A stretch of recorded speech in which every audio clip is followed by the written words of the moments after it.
Alright, are we on? Alright, well, if you joined us, thanks for coming and seeing us talk our heads off about one of our favorite movies. Today we'll be talking about the original 1978 Halloween. Are you scared, Silas? Yeah, sure. Because I am.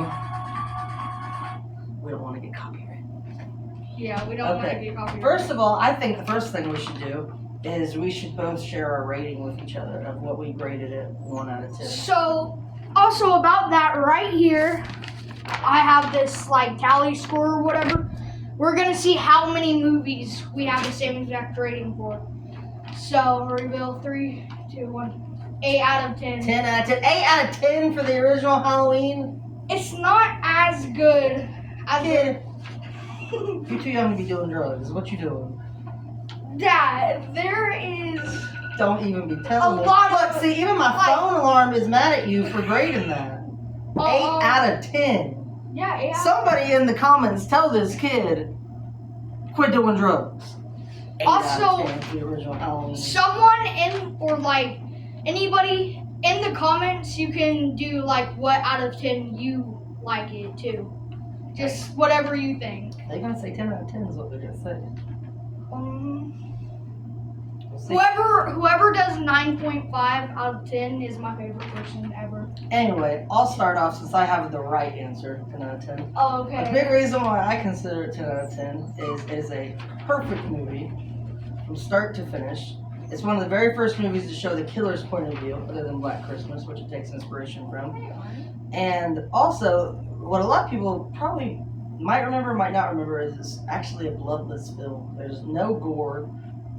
I mean, there's obviously violence, but there's no blood throughout the entire film. But it doesn't mean that it lacks in scares. It's still a very scary movie. I think one thing that makes it scary as well is this is something that could really happen. I mean, you're babysitting, you're hanging out with some kids, carving some jack-o'-lanterns. Next thing you know, boogeyman, Michael Myers, wants to kill you.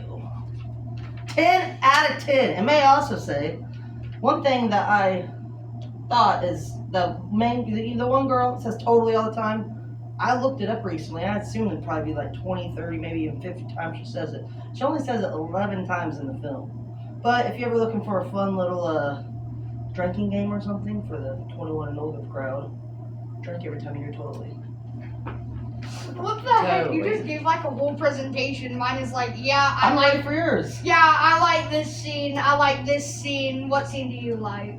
Well, obviously you don't like or appreciate all of them. We're going to get an 8 out of 10. I think it's also a perfect movie.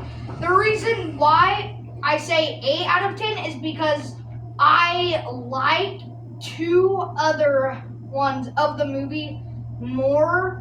I don't know, I kind of actually real rating, it would be a 9.7, but I'm only doing single numbers, so I don't know why I didn't put a 9, but yeah, 8. I feel 8 out of 10. Respectable. 8 out of 10 is a bit of an understatement. Now, if you tell me that you rank part 5 or something like that, 10 out of 10, we got some problems. It's body slam time. Nah, it's body I slam like time. part 5. All right, part 5. It's not. That's a video for another day. Part 5 is not as good as the original, though.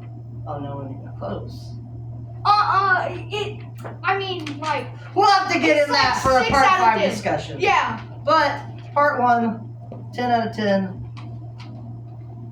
Let's just pretend he says 10 out of 10 because he's crazy. But okay, 8 out of 10, 10 out of 10. Great movie. So what are your, if you're looking at 8 out of 10 instead of 10 out of 10, what are some marks against the film then? Marks against the film? I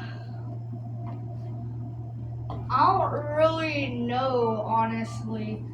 I think the only thing that I can say against it is actually a scene that I like, but some people, I've discussed it with people at my school. A lot of people think the whole scene with Bob and the ghost is kind of cringe, but I kind of like it. I can't really actually see anything that's bad in the movie. I don't have any complaints actually.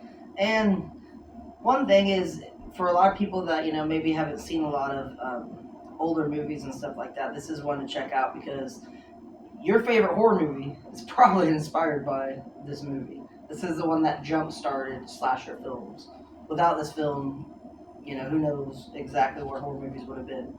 But you can thank all the other crazy 80s slashers for this, because movies like Friday the 13th, they openly admit it was a 100% rip-off of the original Halloween. The guy basically said, the producer said, hey, you seen Halloween?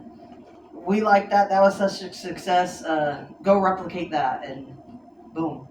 So, since this is the part 1 video, I have a perfect question for the part 1 video. In the comments, tell us the Halloween timeline, like out of the movies, how there's different timelines. Tell us the timeline that you believe in. Yes. That is a good one. And also tell us, you can give us your own ranking too. And if anybody puts that they like part 6 or ends at the very top, you might just get your comment deleted. Just kidding, you won't, but You're wrong. That's wrong! Yeah, wrong. Shame. Shame on you. You like freaking Colts? Frick you. Yeah, we ain't Thornin. We ain't Colton Thornin up in here. Another point against part 5, by the way. It started that. Yeah, but freaking, to be fair, in my defense, since I like part 5, they did not have the intentions, like the directors of part 5 did not have the intention for that guy to be a culty guy. They just wanted the other directors to do something else. What they did is they put a whole bunch of random stuff and then left it for the other director to explain it. The rest of the movie is good though. Anyways, we're doing too much. Anyway, alright. We're doing too much. Original Halloween, great movie. We definitely suggest it. If you haven't seen it, you're probably living under a rock. But if you haven't seen it, definitely go check it out.